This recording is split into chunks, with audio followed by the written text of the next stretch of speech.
Hey friends, welcome back to another episode of the TV Tray Sessions here at Guitar Talk with Todd at Todd Beebe Music. Today we're kicking off a brand new feature we're going to have on Guitar Talk. I'm going to be digging out some of my old guitar magazines.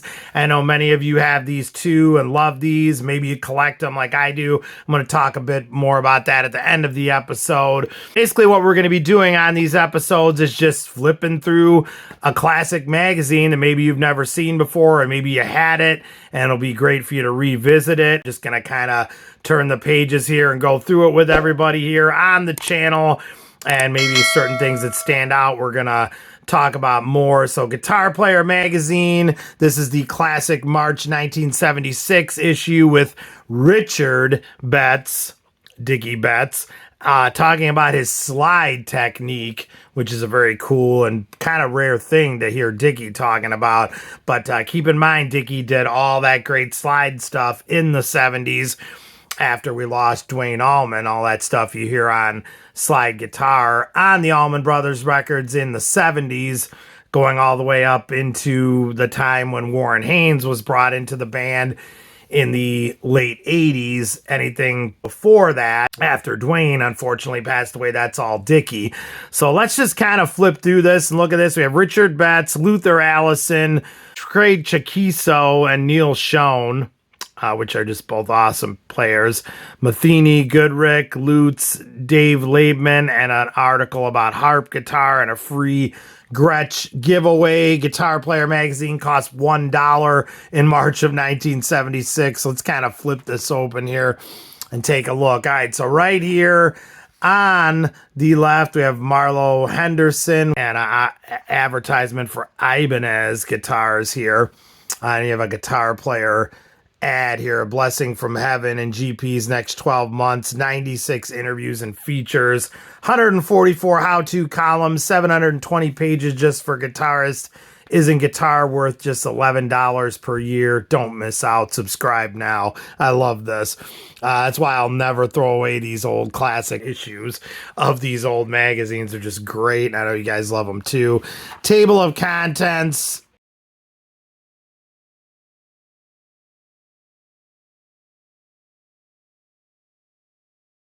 Flipping over here, we have the old Martin guitar polish bottle. Who remembers that? I totally remember seeing these when I was a kid, and that looked like that for many, many years, the Martin guitar polish bottle. Go ahead, comment away if you guys know what I'm talking about here and you've seen these. Got some music book, advertisement here, pros reply, article, great ad here with for Gretsch with Chet Atkins. When Chet Atkins makes waves, he makes them with Gretsch. Very, very cool stuff here. Just flipping the pages with you guys. Page 8, we have Rusty Young's Steel Symposium tunings. Just love this stuff. And they put a Mark I pedal steel guitar kit. Advertisement right here, obviously next to that, Community Light and Sound, the universal loudspeaker. You just gotta love these classic magazines. I never throw them out. I've got tons and tons. Like I said, I'm going to talk about that more at the end, but I just wanted to get right into this issue with you guys.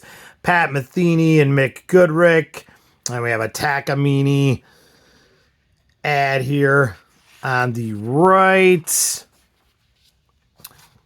Lute Construction, and over here we have We Teach Your 10 Fingers to Make Beautiful Music, U.S. School of Music, right on Dearborn Street in Chicago, Illinois.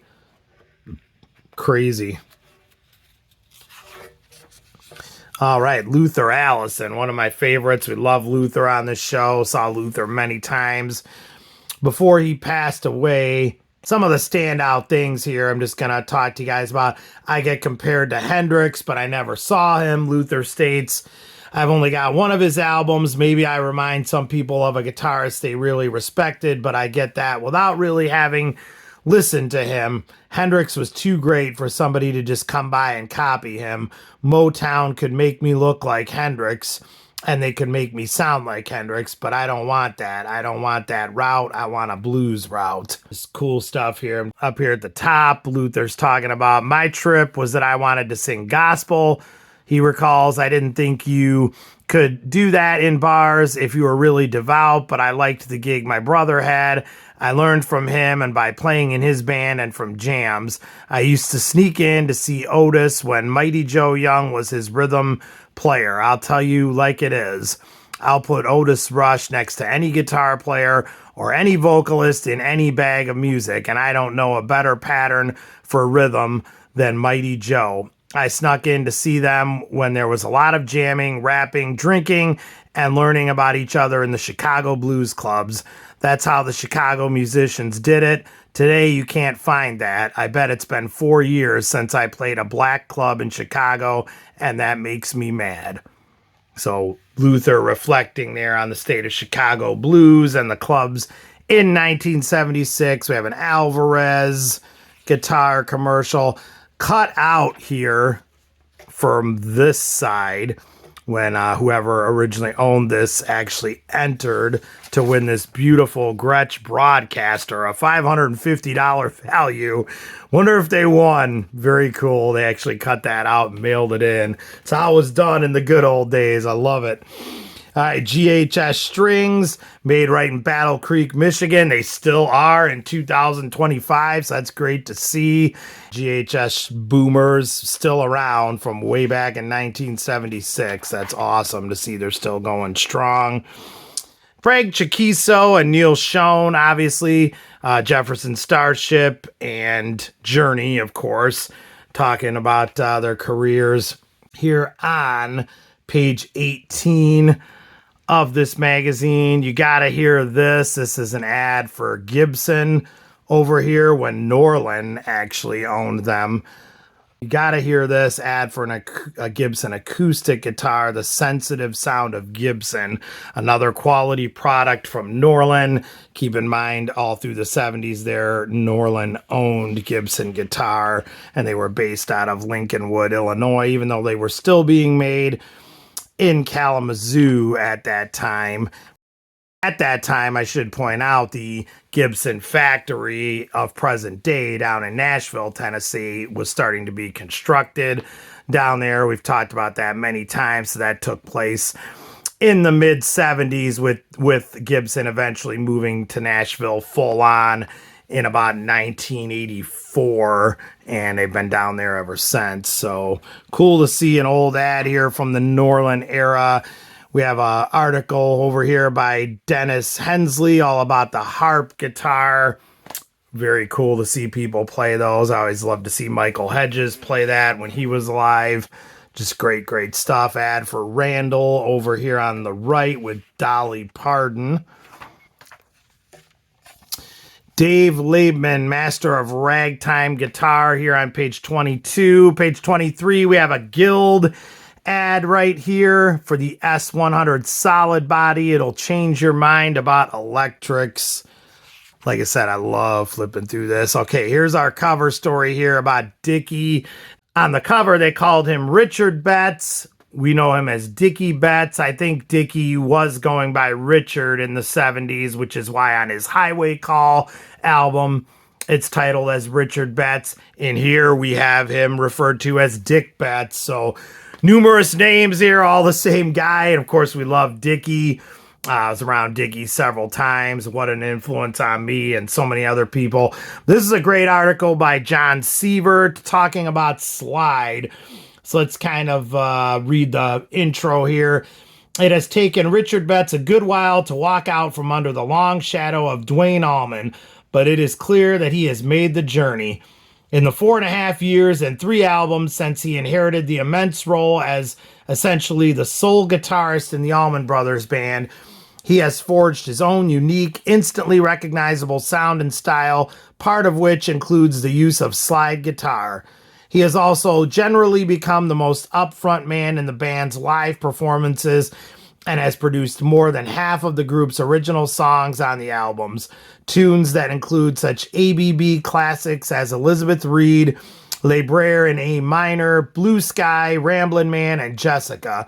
He has even recorded an album of entirely his own compositions, which is what we were just talking about, Highway Call. So some of the standout stuff here, they asked Dickey, how much are you using slide guitar these days? And he says, well, on the last tour, I did 3 songs from a 3-hour set, and the last album had quite a few slide fills. I would probably do more on stage if I could figure out how to hang both of my guitars around my neck at the same time. Actually, I've been thinking a lot lately about having a double neck built, but I don't think I could get one that would give me the sound that I want. I've never found an existing one that did. Other things here that kind of stand out, they asked Dickey, do you still use a Coracetin bottle for electric slide, which is, of course, what Dwayne used. And Dickey says, yes, I put it on my second finger. That leaves my other fingers free for chording when I play acoustic style. I don't chord when playing electric slide. And then they ask him, what kind of guitars are you currently using? And Dickey says, I still have 2 1958 Les Pauls, which I've used for quite a while. I use a red Sunburst tuned to open E for slide and a gold one for regular lead work. I used the red one for straight lead for a long time until the pickups went out. When I replaced them, the sound I wanted was gone. The action has been raised about a 1/4 inch off the fingerboard, and it has Martin frets because they're thinner and give a better feel. The Les Pauls really hold the tone at high volume. They don't break up or distort.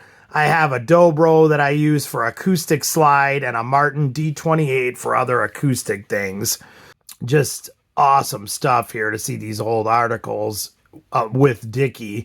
This is interesting here. How do you string the electric for slide? And Dickey says, I use a set that's quite a bit heavier than the ones on my standard guitar, but I'm not exactly sure what the gauges are. I do keep the unwound third, though. It's not that you have to bend it or anything. It's just a matter of sound. Chuck Berry was the first to get hip to the unwound third.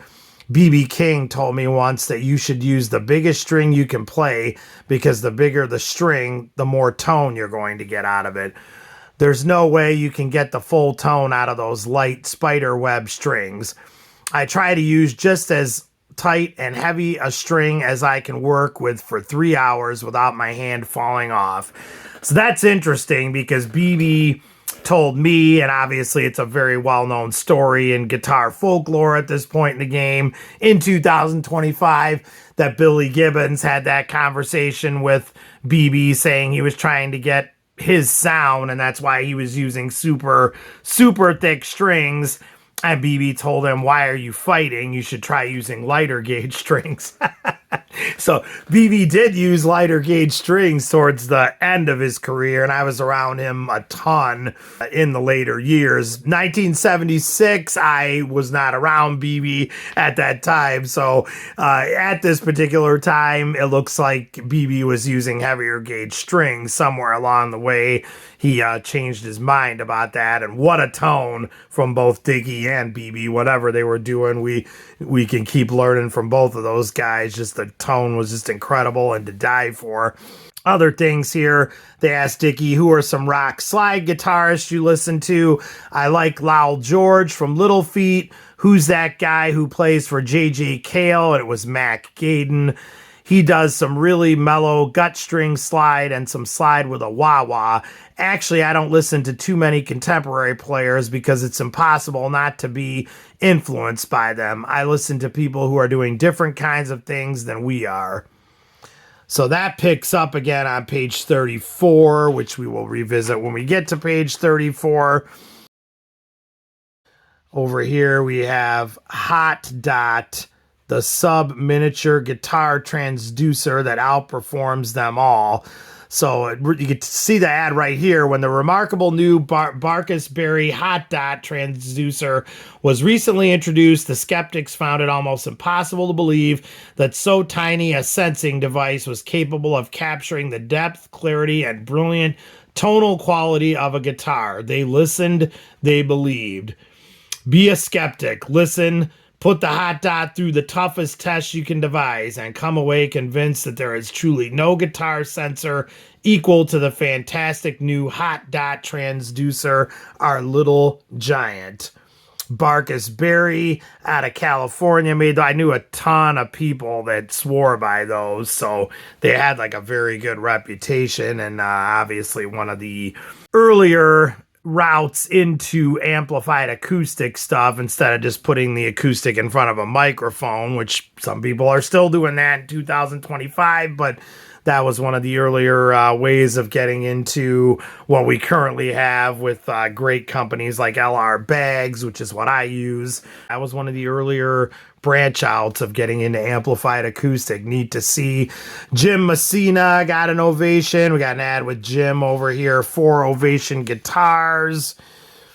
Darko Funky, 2 words to play on from Darko, a part of the CF Martin organization. Pun on words there with Darko strings that Martin was apparently putting out. Please comment below, you guys, anyone that knows anything about any of this stuff we're talking about here. Like I said, 1976 Guitar Player magazine. This was put out before I was full on playing by a long stretch of the imagination. So a lot of this stuff I'm not familiar with. Jump in, you guys. I love hearing about anyone that's experienced with this stuff, and that's the whole reason we're flipping through this today. So please comment if you're experienced using any of this stuff. TIAC, it's all in your hands now. For an ad for the TIAC recorder 3340. Just unbelievable seeing this great classic stuff. Ibanez here with an interesting ad. This is really cool. Here below it talks about 3 collector's items from the Ibanez Golden Oldies series. The Destroyer, the Futura, the Rocket Roll Senior. All feature solid Carina hardwood bodies, built-in maple necks, the new Super 70 humbucker, plus unequaled sustain, super fine fretboard, and many other subtle features you'll just have to try to appreciate.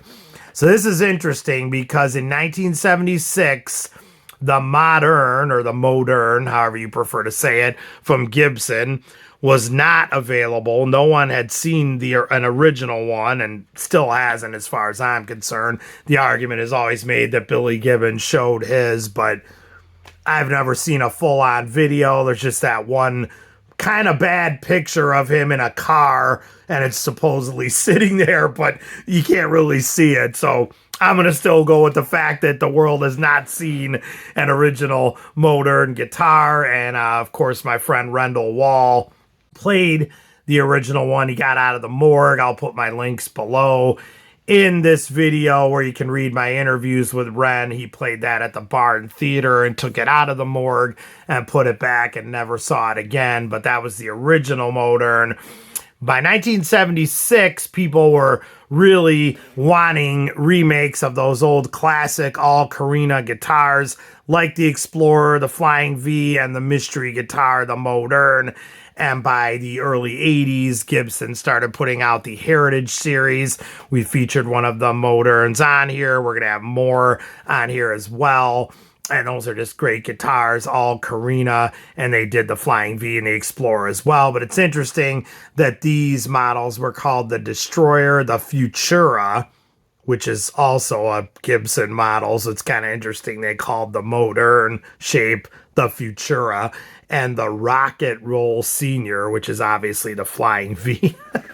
So stuff like this was when Gibson finally said, hey, we need to start putting our own out. There's a demand for this.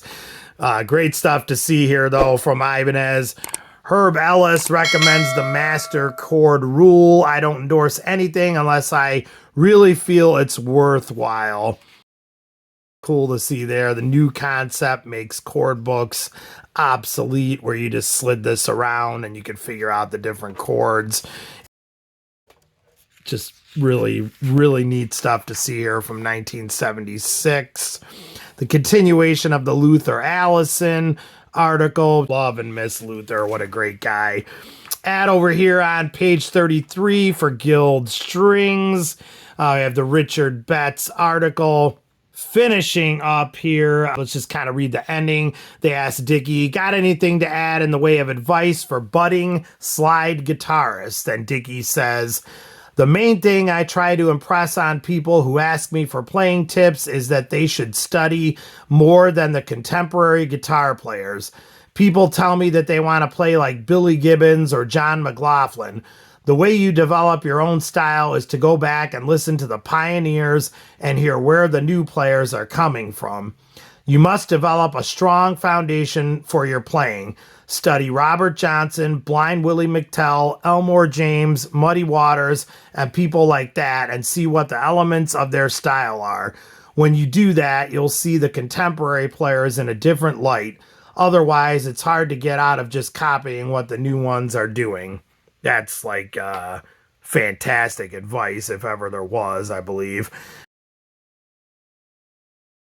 Guitarist, repairist, musician, electrician. Ads for books here about working on guitars.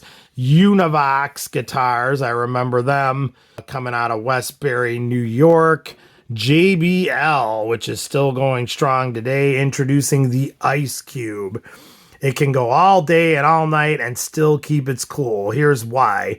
One, there's an absolutely exclusive 2,000 watt solid state inverter power supply instead of those massive transformers you're used to horsing around.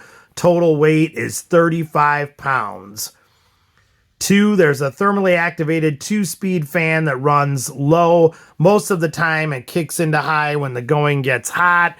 There's more. 300 watts RMS per channel, both channels driven into 4 ohms from 20 hertz to 20 kHz at 0.05% or less total harmonic distortion. Crazy. Old ad for JBL. I gotta love this. All right, page 37. We have an Ampeg ad here with Tommy Overstreet. Morris guitars. H.S. Anderson. Man, some old classic stuff here. The Harris bottleneck slide. Again, you guys comment if you've used any of this stuff. Acoustic amps were huge. A lot of people. I had my first band I ever played in had these, which I believe we got from someone's brother who used to play. So these were just passed on down the line. I'm sure there's still some trucking around out there. Go ahead and comment, you guys, if you're familiar with acoustic amplifiers and if you use them.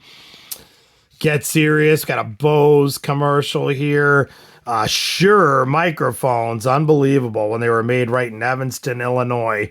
Country, 'Tis of Thee. We have a bunch of country artists on here. Some of the standouts, obviously, Dolly Parton, George Jones, Loretta Lynn, Ronnie Millsap, Tammy Wynette. Shure microphone, still the industry standard to this day.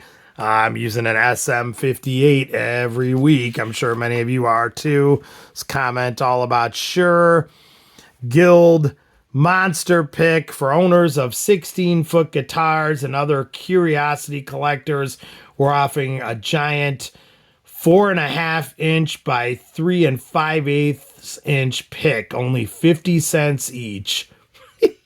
Comment if you ever got one of those. Very cool stuff. DiMarzio pickups. We still love those today. Awesome stuff. DiMarzio still going strong. We have Rick Derringer, Earl Slick, John Abercrombie, and the great Al Di Meola here advertising for DiMarzio. Great stuff. Like we said, they're still going strong. Check this out. We have an ad for Johnny Winter Captured Live. Just a classic Johnny Winter album. I still play this all the time. And it's just great to see an original ad here. Also available on tape. Yes, but can we get the MP3? Or can we get this on Spotify? It doesn't say that we can. And that's okay. I still think the old school way was better. A comment below on that, you guys. Do you still like to just have your product in hand? I know I do. I stream music, especially in the car and when I'm on the go. It's very convenient. But man, if I love something, I still own that physical copy. I like to hold it in my hand. God knows I've got a few copies of Johnny Winter Captured Live. Believe record, tape, and CD. I have that all on.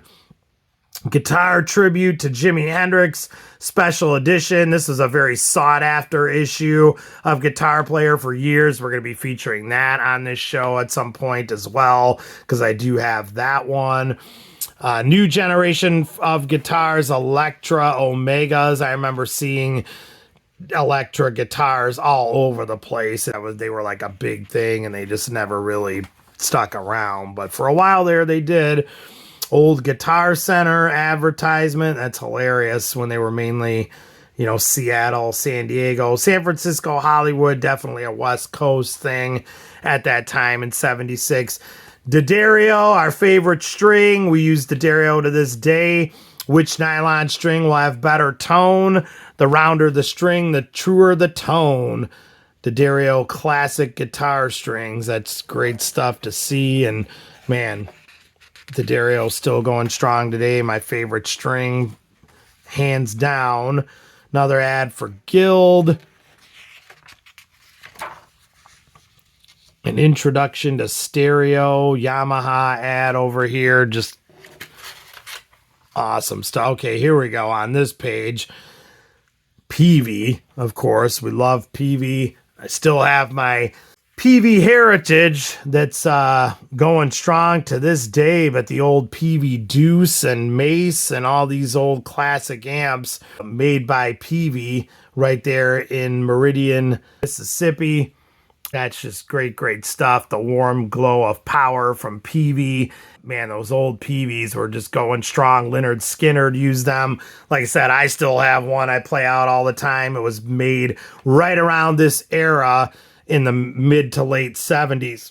And the only thing I've ever done to that Peavey heritage is change the tubes. It's unbelievable. That thing is still going. 130 watts RMS. And it's just like bringing Godzilla to the show. I've brought that amp out to guys that have Marshall stacks, and they're laughing when I'm plugging this size amp in, and it just rolls right over the top of them. What's your experience with Peavey? Do you have one? That was the affordable and reliable amp when I was coming up, for sure. We loved Peavey stuff. All right, we got a Alvarez ad over here. Then we just have some classic columns here. Bob Baxter's Easy Guitar Notebook. George Gruen on the American guitar. Obviously, Gruen guitars still going strong in Nashville, and George is an icon in the industry. We all know and trust his judgment big time, that's for sure. Howard Roberts on Jazz Improv. Jeff Baxter, Eclectic Electric.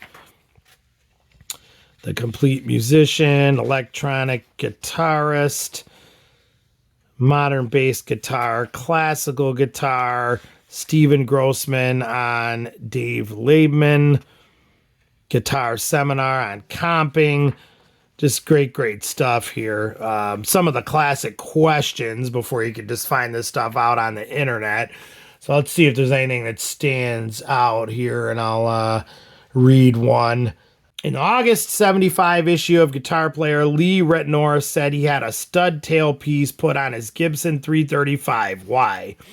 So they asked him. Lee sends the following answer. There are several advantages to having a stud tailpiece put on your Gibson 335. First of all, for many years, the Gibson people have been putting what they call trapeze tailpieces on these models. They are not necessarily bad, but they're not as versatile or as sturdy as the stud tailpieces. For instance, when you break a string with the trapeze unit, the rest of the strings on the guitar go out of tune. This is because there is no longer an equal amount of balance or pressure from the other strings. With the stud tailpiece, the other strings stay relatively in tune because the unit is screwed into the body and does not move.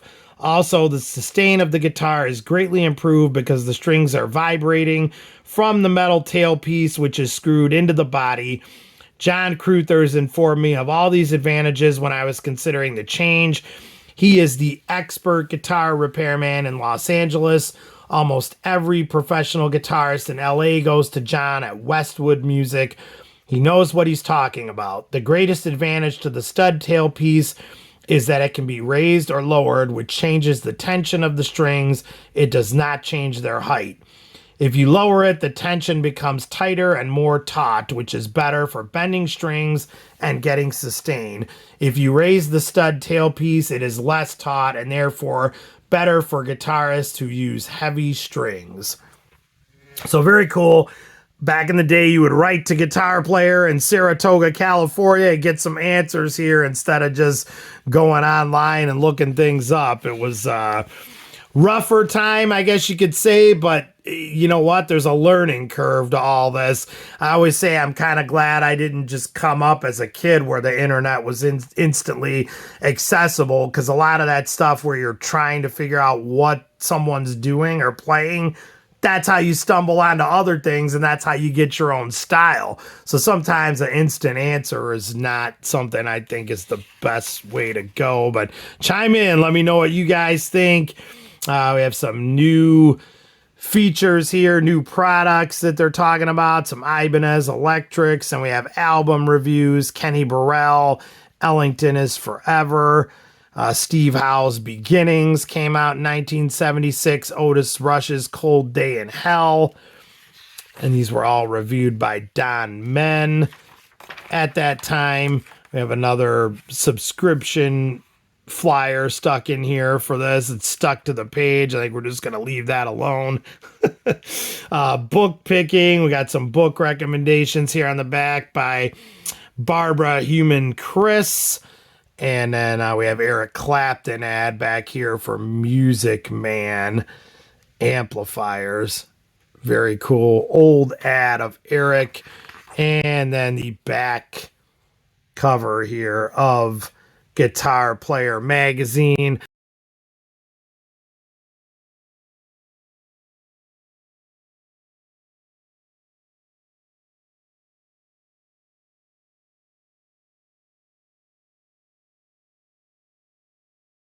So flipping this over one more time on the front, you guys, there's Dickey, known as Richard Betts, in the March 1976 Guitar Player magazine at that time. Please comment below, you guys. What do you think? Do you have some of these old issues? Do you remember reading this? Was this good to see today just to revisit? Or maybe, like I said, you never had this one and you wanted it, or you're just seeing it now for the first time. Comment below on anything in here or any products you guys use.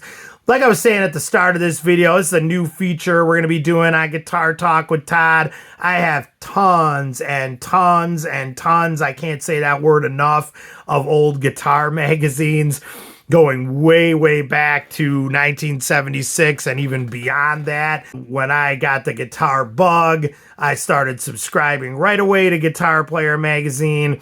And even the ones that were around before I started playing, I used to go to the trade shows and find them, like this very issue right here, and hunt them out. And it was a goal to try to get all the issues from 1976, which I do have.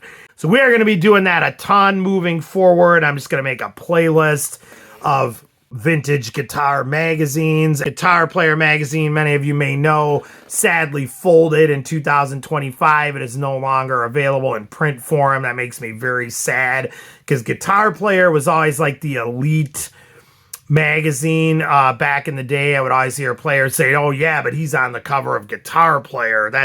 It was something different. There was other guitar magazines, and I loved them all, and I have them all. But Guitar Player was like, man, it was like an elite thing. If you were featured on the front of Guitar Player at that time, back in the day, it really made you stand out. It was a badge of honor that you were on the cover of Guitar Player magazine. They just didn't put any old slouch on the front of Guitar Player. Really sad to see that they folded, but it's just the curse of the internet, I guess. So many people nowadays read everything online. I do that myself, but again, like I said, with listening to music, I still love buying CDs. I've got to have the physical product in my hand. Then, if I want to put it on my phone and stream it for when I'm out and about, that's great, because I don't have to bring my CDs in the car or whatever you got going on. But I do love to still own that physical product, and I'm the same way with magazines and books. There's just a romance to holding the book or the magazine and reading it. Man, I just love print stuff, and I just always will. Comment about that, you guys, below, too. Let me know what you think. Do you prefer the print editions of magazines and books. I know I do. Thanks so much for checking in today, you guys. Please help me out and hit that subscribe button in the lower right-hand corner. You know I appreciate it. And thank you to each and every one of you who's on board with me already. We've got all kinds of things on here going on with the guitar. My channel, like I always like to say, is a little bit scattered. I've got, what we're doing today, and then tomorrow we're talking about changing a guitar string, and then next week we might have a Hank Williams program from when he played at the Grand Ole Opry in 1951. So it's a little bit all over the place. We might be talking about adjusting the height of your pickups on a guitar. So it's kind of scattered, but it is all centered around the great guitar. So if you get on board with us, I'm sure there'll be some stuff here you love if you're even just a fan of music and certainly guitars. But appreciate y'all being here with me today, and thanks again for checking in. Find me on all social media at Todd Beebe Music, and we will see you all again. Stay safe and love your dogs. Take care.